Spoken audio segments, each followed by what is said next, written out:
Dès sa naissance, Ted Willis était déjà confronté à la dureté de la vie.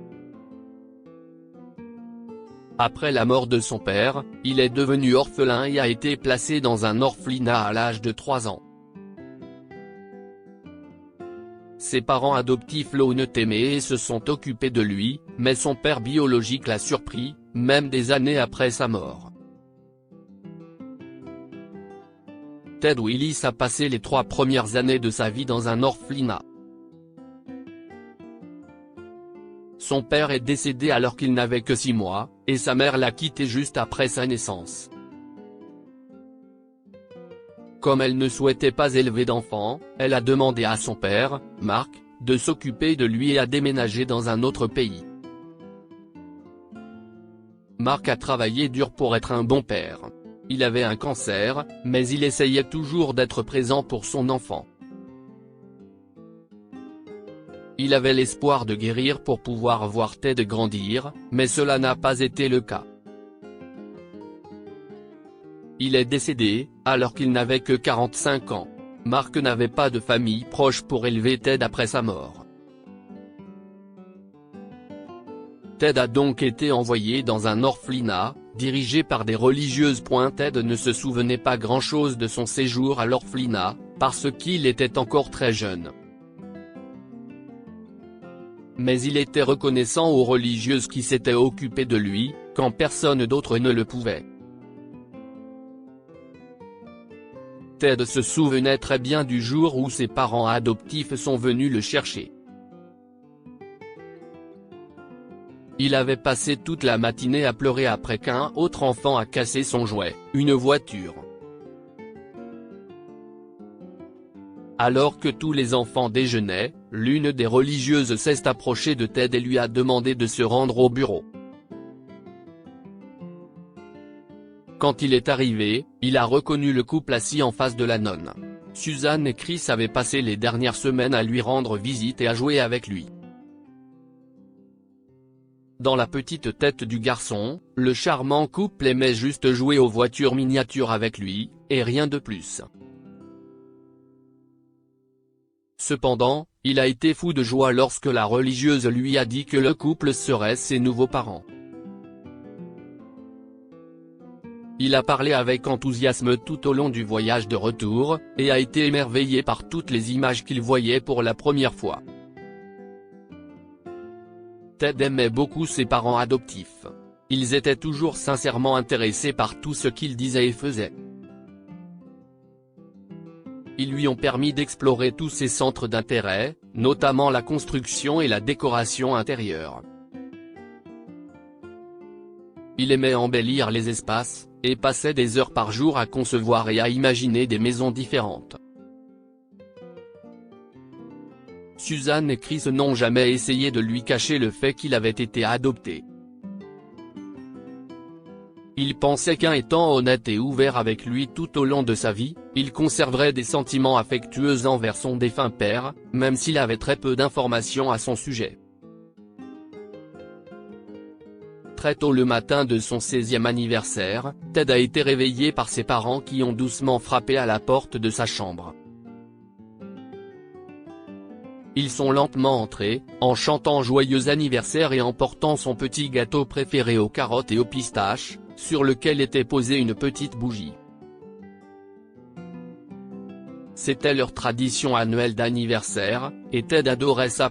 Il aimait parler et rire avec ses parents, alors qu'il était assis au bord de son lit, lui racontant des histoires et des plaisanteries sans fin. Cette année était un peu différente. Ses parents étaient entrés tranquillement et avaient des regards sévères sur leur visage. « Est-ce que tout va bien ?» a demandé Ted avec inquiétude. « Oui, bien sûr, mon chéri », a répondu Suzanne. « Nous avons juste quelque chose à te dire. Eh bien, nous avons quelque chose à te donner, et nous espérons que tu ne nous en voudras pas de te l'avoir caché, » a dit Chris. « Ton père a laissé cette photo pour toi, juste avant de mourir. L'orphelinat l'a gardée et nous a demandé de te la donner quand tu auras 16 ans. Pourquoi seulement maintenant ? a-t-il demandé. Ce sont les instructions de ton père pendant ces derniers jours, a répondu Suzanne. Suzanne a tendu à Ted une petite photo granuleuse d'une maison. Au dos de la photo, il y avait des coordonnées. Ce sont les coordonnées de la maison ? A demandé Ted. Nous le croyons, mais nous n'y sommes jamais allés. Nous avons voulu respecter la volonté de ton père, en te donnant ceci seulement maintenant. Cette aventure t'appartient, et nous voulons que tu fasses seulement ce que tu veux, a expliqué Chris. Ted était reconnaissant que ses parents aient respecté ce choix. Bien sûr, je ne suis pas en colère contre vous, c'est ce qu'il écriait. Une semaine plus tard, il a fini par rassembler le courage d'aller à la maison. À son arrivée, il a vu une maison isolée et délabrée sur un champ. L'herbe avait poussé jusqu'à la taille, et il semblait que personne ne s'était approché de la maison depuis de nombreuses années. Ted a réalisé que c'était l'ancienne maison de son père. Il a pleuré en parcourant les minuscules pièces, se demandant à quoi aurait ressemblé sa vie s'il avait survécu au cancer et si sa mère avait fait un effort pour l'élever. Il a également remarqué que la maison n'était pas terminée et a choisi de finir de la construire et de la moderniser. Lorsqu'il a annoncé sa décision à Suzanne et Chris, ceux-ci l'ont soutenu, comme toujours. Ted a gagné de l'argent pour financer la rénovation, en offrant ses services de décoration d'intérieur aux voisins, amis et associés de ses parents. Son réseau de clients s'est agrandi et ses économies ont rapidement atteint le montant nécessaire, pour rénover la maison de son père à sa guise. Lorsque le processus de rénovation a commencé le jour de son 17e anniversaire, il a travaillé sérieusement, en utilisant uniquement les meilleurs matériaux et outils. Il voulait que la maison reflète l'amour qu'il avait pour son père, même s'il n'avait qu'un très vague souvenir de lui. Alors que les rénovations étaient bien avancées, il a dû creuser un peu de terre dans le sol de la chambre à coucher, pour installer un système de chauffage par le sol. En creusant, il a trouvé une minuscule boîte en bois et l'a ouverte pour voir ce qu'elle contenait. Il y avait une lettre qui disait « Mon très cher fils.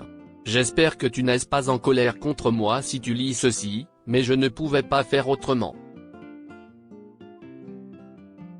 J'avais peur de te laisser de l'argent, car je craignais que quelqu'un te le vole, alors que tu n'étais qu'un bébé. Si est pourquoi j'ai laissé l'argent ici. Si tu décides de terminer cette maison que j'ai construite pour toi, je sais que tu le trouveras et, par conséquent, tu le mérites. Je t'aime, Ted. Sois fort. » Il y avait 50 000 $ joints à la lettre. Ted ne croyait pas ses yeux. Il n'avait aucune idée que son père avait décidé de s'occuper de lui, même après sa mort.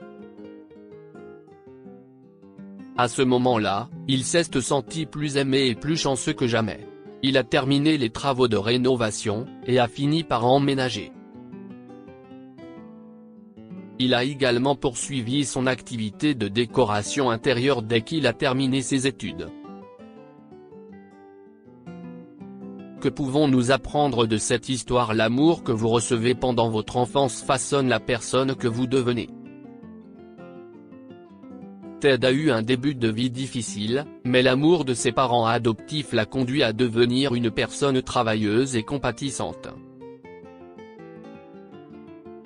L'amour d'un parent peut être ressenti longtemps après son départ. Ted ne se souvenait que vaguement de son père, mais il a compris à quel point il l'aimait et tenait à lui après avoir lu sa lettre et trouvé sa maison. Lire aussi, une vieille dame solitaire reçoit chaque jour des livraisons d'une personne inconnue, la dernière étant une nouvelle maison. Abonnez-vous à Amomama sur Google News.